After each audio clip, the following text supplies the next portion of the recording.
Yes, once again, this is Empire Crypto TV, Empire Finance TV, all in the same, but mainly I focus on crypto, but will be publishing also financial content covering the entire financial space. But more mainly in the past shows, I've been focusing on crypto, but it necessarily doesn't mean that we're only just for cryptocurrency. We are still going to work on financial content going forward at a broader view. But now looking at today's topic, banking the unbanked and why emerging markets dominate the crypto adoption. These are some of the solutions that crypto blockchain technology has been able to bring about. Solutions. They've been able to bring about some good solutions into communities that are unbanked as well, that are struggling to send money from place to place to their loved ones. Some people just working overseas, maybe they do not see their loved ones for a very long time. So cryptocurrencies, blockchain technologies has been able to bridge that space. And we are talking about banking the unbanked, why emerging markets dominate the crypto adoption plus. And of course, please be sure to subscribe. Please be sure to click that like button. Check out the link on the description section. And please enjoy the show. And thank you very much for the support and the people who've been watching the shows as well. But let's go into it. But before I go deep into the unbanked or banking the unbanked, let us just look into the market. Bitcoin struggling and dropping all the way from $70,000, $74,000 all the way down to $62,000, which is a sharp drop. Yes, now it's trying to come back, but the damage has been done to most of the traders that thought that the Bitcoin will continue going up $80,000 Bitcoin. But there is a lot of drama happening pertaining the dollar because they are expecting rates cuts, and I think these are some of the short-term sells, and I think most traders knew about it, so they sort of like bought the dollar so that they can be able to sell it, or they sort of like shorted the Bitcoin so that they can be able to sell it at a low price. These are some of the reasons I think is why. But what about those people who have locked in trades on buy already? They've been feeling the pain, of course, but now I'm sure they are seeing some of their accounts recovering. But anyway, let's go to crypto. Coin market cap. I'm sure I will be seeing bloodbath.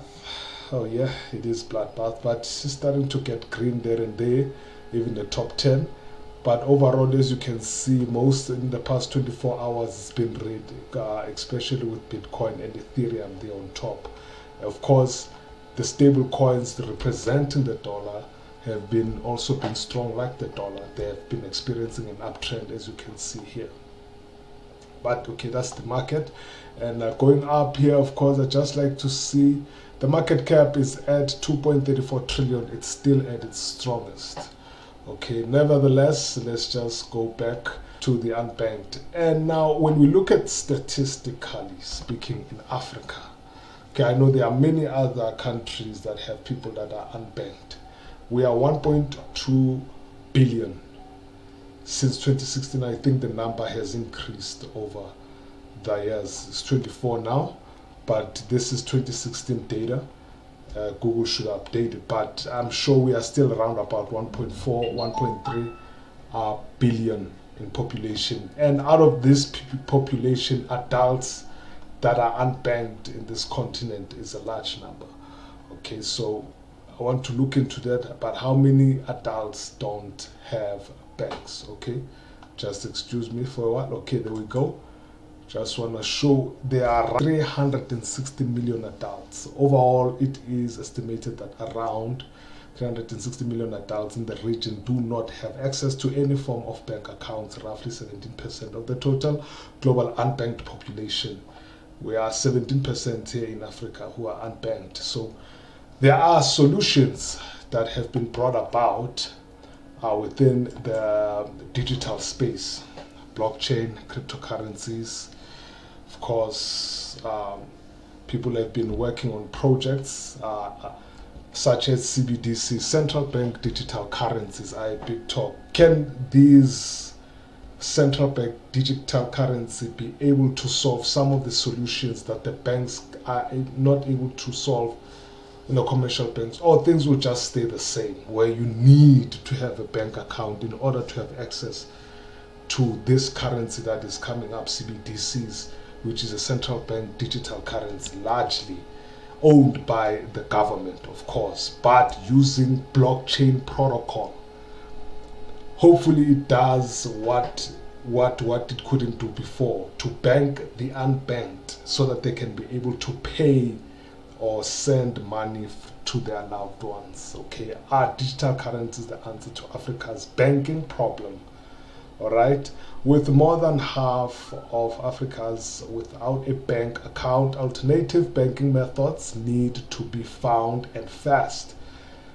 All right, I think there are projects that are being implemented already all across the region of Africa, with approximately 95 million Africans, or 57% of the population, currently without traditional bank account. Financial commentators are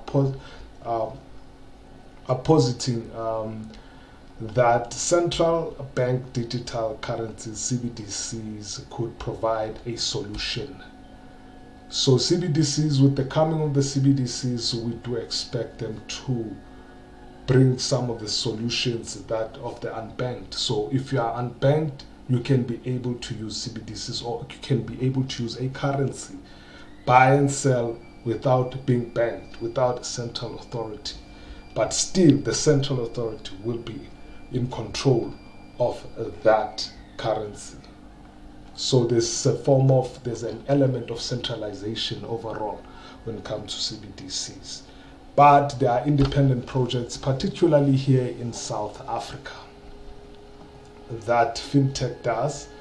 Okay, article goes to say, policy South Africa to start work on stablecoins. Stablecoins are also 1:1 with that currency. If the rand is trading against the dollar 20 rand, even that stable currency will be close to those rates, if not the same. That's what the stable coin for, 1:1. South Africa start work on stable coin regime. We'll start by considering use cases. Okay, the Intergovernmental Fintech Working Group is also considering the effect of tokenization on domestic markets. Okay, this is just a further broadening on the solution on fintech.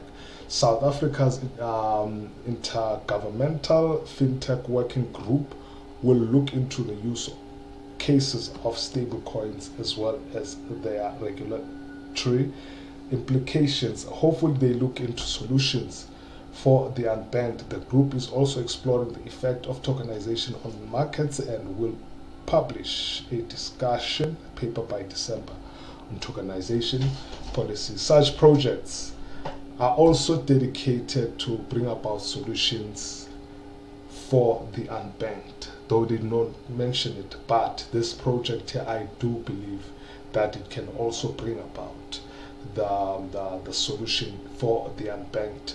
Well, it might be here in South Africa. I saw another project as well, which is similar to this one, pesa, which has been there for a very, very long time. It has worked extremely well. It is the champion of the unbanked. This company who's been there for long, Vodafone, and they have produced this product called pesa. I'm sure a lot of people are aware of it in Africa. M-Pesa is Africa's most successful mobile money service and the region's largest fintech platform. M-Pesa is the preferred way to make payments across the continent, both for the banked and unbanked, due to its safety and unmatched convenience. It also provides financial services to millions of people who have mobile phones, especially if you have a phone but you're unbanked. But if you have a phone, at least a phone, but do not have bank accounts or only have limited access to banking services. So M-Pesa provides that kind of solution, and established on the 6th March 2007 by Vodafone Kenyan associate Safaricom. And M-Pesa is Africa's leading mobile money service with more than 604,000 active agents operating across the Democratic Republic of Congo, DRC, Egypt, Ghana, Kenya, Lesotho, Mozambique, and Tanzania. Okay, and they say here further on, our 51 million customers are making over 314 billion in transactions. That's a large number per year through M-Pesa. M-Pesa has done an incredible job in providing these kind of services to people who are unable to be banked. If you are unbanked living in Africa, these are some of the services that you can engage in. In early 2020, Vodacom and Safaricom completed the acquisition of the M-Pesa brand from Vodafone Group through a newly created joint venture. The joint venture will accelerate the growth of M-Pesa through Africa by giving both Vodacom and Safaricom full control of the M-Pesa brand, product development and support services, as well as the opportunity to expand M-Pesa into new African markets. Remember this, it's not just Africa that has the solution of the problem of unbanked. This article that I showed first, in countries like Argentina, Venezuela, and also they've mentioned more even that are out of Africa. They also have a problem of people being unbanked. So it is a worldwide, should say, issue that has been tackled through crypto, which is a great thing in my own point of view in this case, which is a serious, great breakthrough. And of course, thank you very much for joining me. I hope you enjoy this show. Please be sure to click and like the button. Until next time, thank you very much.